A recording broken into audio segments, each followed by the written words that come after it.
लागत तनी भोजपुरिया समाचार में और स्वागत बड़ुए। बहुत सारा ऐसा युवा बाणे जे नौकरी के तलाश में भटक रहल बाड़न। केहू 10वां पास क के भटकता, केहू 12वां पास क के भटकता, केहू बीएड क के भटकता, केहू तमाम डिग्री लेके भटकता। लेकिन बक्सर के डुमराव में एगो ऐसा व्यवस्था कइल गइल बटुए जे रउरा के प्लेसमेंट के 100% गारंटी देता।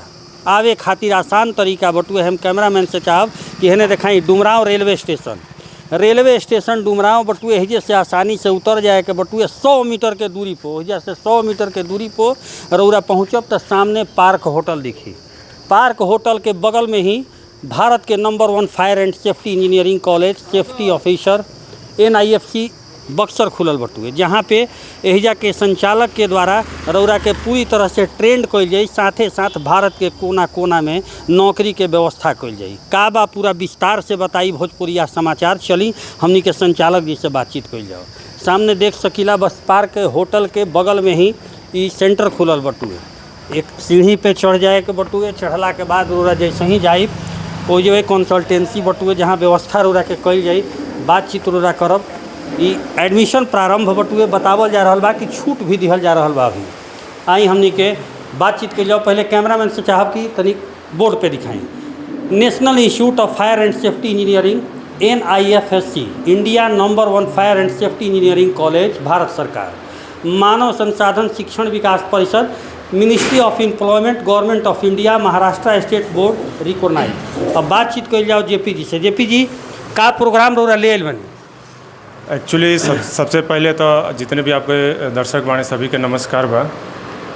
हमारा जो भी हमारा NIFSC डुमराव बक्सर का इंस्टीट्यूट है, हमारा लाने का मकसद ये है कि जितने भी युवा बेरोजगार घूम रहे हैं, घर बैठे हुए हैं, उनके लिए एक सुनहरा अवसर है कि आप हमारे इंस्टीट्यूट में आएँ और आके एडमिशन लें और हम आपको 100% जॉब की गारंटी देते हैं।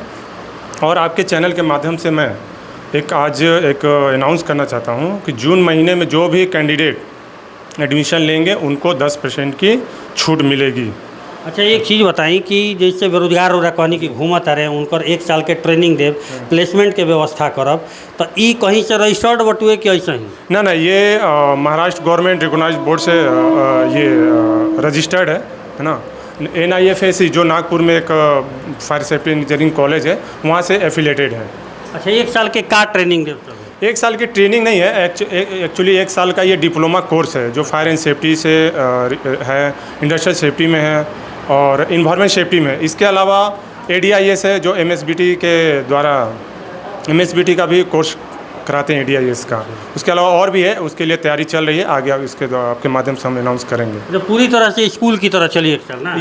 राइट 1 साल होगा। 1 साल होने के बाद हम लड़के को जो भी पढ़ाई होगा उसके बाद हम उनको सर्टिफिकेट आने के बाद उनको हम जहाँ भी रिक्वायरमेंट होगा रिगार्डिंग कंडीशन, हम वहाँ उनको देश के किसी भी कोने में हम उनको प्लेसमेंट देंगे। मतलब गारंटी बा? यस 100% निफिक्र रही है। हम सबको करना चाहते हैं 100% की गारंटी है। अच्छा, ये ट्रेनिंग रोरा देव तो एक में सुना था नहीं कि ड्रेस भी रही, बैग भी रही, सारा सही सुना था नहीं। इसके अलावा हमारे पास में यूनिफॉर्म रही NIFSC के, बैग भी रही NIFSC के, आइडेंटिटी कार्ड रही, प्रैक्टिकल लैब रही, फायर डेमो का ट्रेनिंग रही और ये कंप्यूटर के कोर्स। बहुत सारे लड़की का उन्होंने पढ़ के जाला न कंपनी में, लेकिन उनका कंप्यूटर चलावे ना आवेला, तो वहाँ मार खा जाला, लड़का के प्रोग्रेस रुक जाला। तो हम उसके लिए बेसिक नॉलेज कंप्यूटर के जो भी है हम उनको देंगे अपने इंस्टीट्यूट में। अच्छा, एक चीज़ बताई कि रोरा रहे वाला कहाँ का? एक्चुअली रहे वाला हम बक्सर के ही, यानी टूरीगंज हमारे घर पर ही।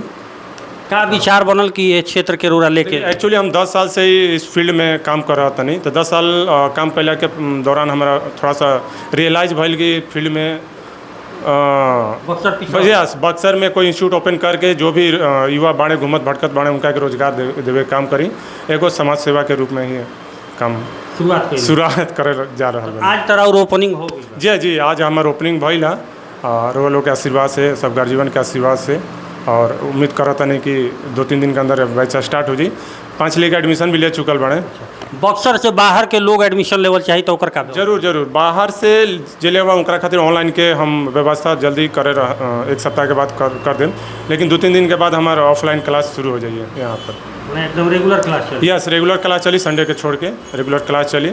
मंथली बेस में हम उनका फायर डेमो का ट्रेनिंग और ये मंथली टेस्ट लेंगे और उसके बाद मंथली या 2 महीने के बाद उनका मॉक इंटरव्यू भी होगा कि ऐसा रहे कि कोई लड़के में हेजिटेशन ना रहे। होता है एक्चुअली ये है कि जब लड़के इंटरव्यू देते हैं किसी क्लाइंट के सामने तो बहुत सारा हेजिटेशन होता है, वो बोल नहीं पाते हैं, डर जाते हैं, बोल नहीं पाते हैं। तो हेजिटेशन को दूर करने के लिए एक मॉक इंटरव्यू होता है जो हम उनको किसी कमरे में, जैसे आप हम इंटरव्यू ले रहे हैं, बैठा के हम उनसे इंटरव्यू करेंगे। बेसिक सवाल जो हमने पढ़ा है वही पूछेंगे। उसके अलावा हो सकता है हम ऑनलाइन जो भी हमारे कोई कलीग हैं उनके द्वारा हम उनको इंटरव्यू कराएंगे। अच्छा, एक चीज़ बताएं कि भारत के कौन कौन कंपनी में जा सकत रहन? देखिए बहुत सारी भारत में तो बहुत सारी कंपनियाँ बाईस सन, लेकिन बहुत सारे कौन लिखा जगत कौन सी कंपनियाँ में हज़ारों कंपनियाँ बाईस सन। कोनो भी कंपनी में आ जाए जहाँ पे भी हमारी सोर्स जो भी कंसल्टेंट बा, जहाँ से रिक्वायरमेंट आ जाए, इंडिया जम्मू से कश्मीर से लेकर कन्याकुमारी, कहीं पर भी जहाँ पे रिक्वायरमेंट है वहाँ लेकर के जा सकते हैं। एक साल में कितना लड़कन के जॉब देवे के प्रोग्राम बार हो? देखिए हमारा तो टारगेट अभी छोटा छोटा टारगेट लेकर चला था नहीं। अभी तो सोचता नहीं कि अभी तो जून बाद दिसंबर तक सोचता नहीं कैसे भी हम 200 टारगेट लेकर चला था नहीं जॉब। यस 200 लड़का के एडमिशन हो जाए। अच्छा। है ना, लेकिन हमारी कोशिश रहे कि साल भर में जितना भी लड़का हम पढ़ाई 100% हम प्लेसमेंट लड़कन के दे दी।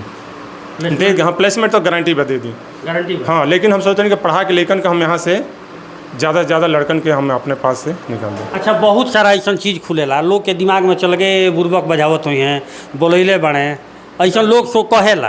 तो एमे कोई बजावेला नहीं के। NIFSC के वेबसाइट बा www.nifsc.com पे जाके करके बारे में सर्च कर सकते हैं। नागपुर ऐसे ही प्रसिद्ध बा सेफ्टी के मामले में, बड़ा बड़ा कॉलेज, बड़ा बड़ा इंडस्ट्री के सब ऑफिस वहीं नागपुर में भी बा। कोई भी फायर सेफ्टी के केहू से भी आज पे पूछ दें, कोई भी सेफ्टी ऑफिसर से, उनका नाम में महाराष्ट्र के नाम पे सर्टिफाइड भी है। कोई भी कंपनी हो या कोई भी क्लाइंट हो, नागपुर से आप अगर आपका एफिलेटेड है, आप पढ़ाई किए हैं, तो आपको कहीं भी कोई भटकने की जरूरत मतलब साहब बाकी बिहार के लड़कन के भटके के नहीं थे ना श्योर, भटके की जरूरत नहीं है। जो भी बेरोजगार बैठल बा रउआ माध्यम से कहत नहीं, जितने भी 428,000 और 428 और फ्लोर बाड़े ओकरा माध्यम से हम कह देवल चाह 4,28,000 4,28,000। अच्छा, 428,000 मतलब 4,28,000 बाढ़। तो जितना भी श्रोता लोग मैसेज आता, एक और भी हम कहम कि जितना लोग शेयर से ज़्यादा करी कि जितना लड़का लोग के जो ना पहुंच पाए मैसेज उनका भी पहुँचे, कि आपके माध्यम से हमारे पास जुड़े, विजिट करें साइट के।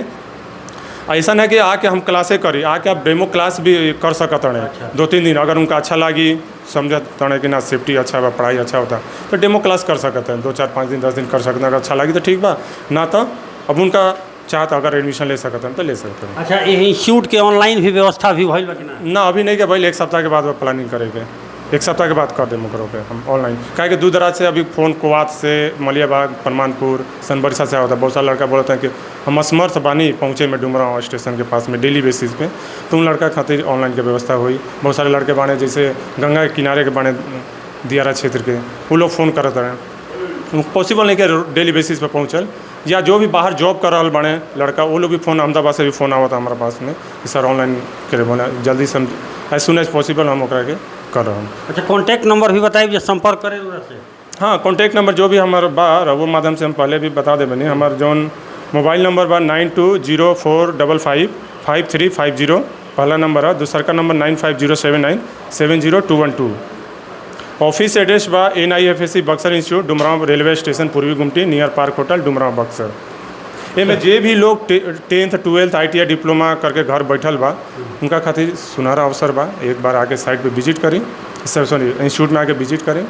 और स्लोगन बा कि अब आप जॉब के पीछे नहीं, जॉब आपके पीछे भागेगी। जी हाँ, आप जॉब के पीछे नहीं, जॉब आपके पीछे की। अगर आप ये डिप्लोमा कोर्स कर लेते हैं तो आपके जॉब पीछे फिक्स है और इसमें आगे बढ़ने का बहुत सारे चांसेस है।